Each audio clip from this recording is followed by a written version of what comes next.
to touch on two articles that we've come across in the last little while, which is touching on the negative gearing. Now, there's pros and cons for negative gearing, and people arguing that it should be abolished and people arguing that it should be kept. So abolishing negative gearing to address housing affordability, the Grattan Institute came out on Smart Property Investment Forum to argue the fact that it should be abolished, and their chief executive John Daly came out and said neglectful governments over the last 2 decades has created what he considers to be a current housing affordability mess.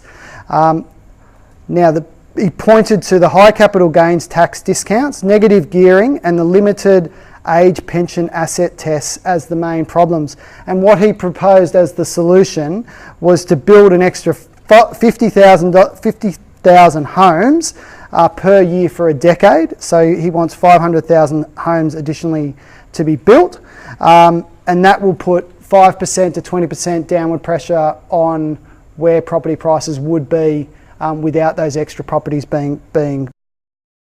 He also wanted state governments to adjust the rules on building, so he wanted to make it easier for people to build within local governments and local suburbs, and some interesting information came out on that in the last few days as well.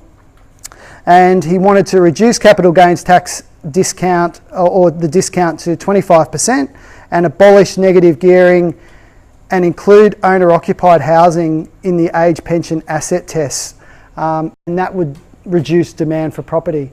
So I guess when I read this, I just think he wants to have more stock, so he wants 50,000 more properties per year, which will have a 5 to 20% downward pressure on property prices, and then remove the incentives for people to be investing in property. I guess my mind just asks the question, who is building the 50,000 extra properties if there's a 20% downward pressure on property prices? Who's making money out of the building of the properties if investors aren't making the money out of it? I'm just not sure. But my question, Munzrul, to you without notice, and I'm sorry, including the owner-occupied home of pensioners in the asset testing, how will that have a downward pressure on home prices?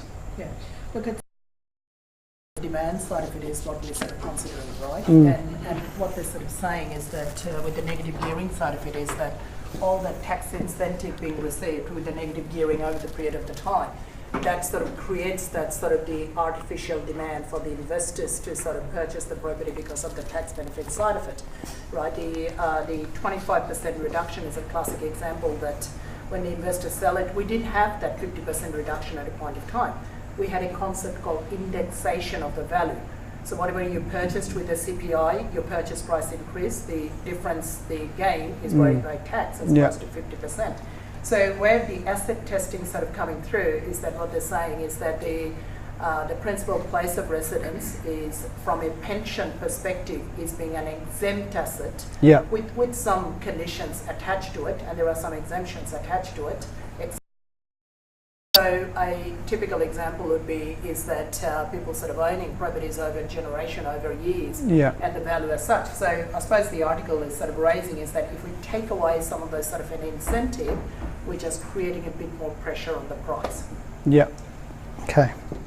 Very good. And the next article was why negative gearing is necessary, and that was a Smart Property Investment article as well, and it was written by John Linden, who is a property author and a property investment expert, and he had some sound points, and he said, for many generations our government accepted responsibility for providing and maintaining basic essential community services such as power, water, hospitals and education. In this way, it is through taxation system that society as a whole subsidised the cost of housing for those who could not afford to buy or pay market rent. So they created social housing that was government funded. And in the last couple of decades, the governments have sold off and privatised many of the public assets and relinquished their responsibility to providing the services of affordable housing.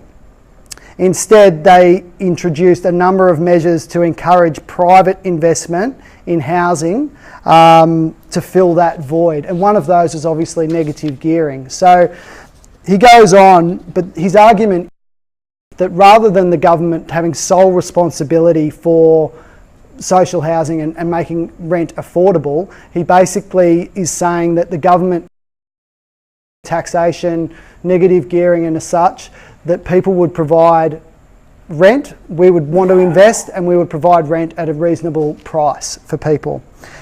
He goes on to say that a shortage of rental accommodation would have upward pressure on rents, and then people will start pointing the finger to say there's lurks and perks here in regards to investors getting these benefits, so let's abolish them. But he says they'll want to abolish or at least cut back. They may need to realise that negative gearing is a subsidy providing lower rents than people would otherwise pay. They also need to understand that investors are not charities and they will seek to maintain their cash flow by increasing rents if negative gearing is abolished.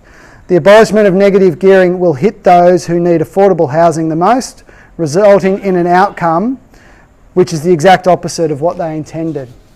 So he's basically saying that if rents, if negative gearing is abolished, rents will go up. And I think, for me, I think that people would like to be able to do that, but in all situations, I don't think that is certainly possible. But Mansoor, what's your thought on the that? comment which I want to say is that history has a way of repeating itself very often, right? So we look back in the sort of the mid-80s and we see that, well, we tried that with Bob Hawke and Paul Keating as being the treasurer at that stage. We tried that in sort of 85 or so, the negative gearing was being taken away.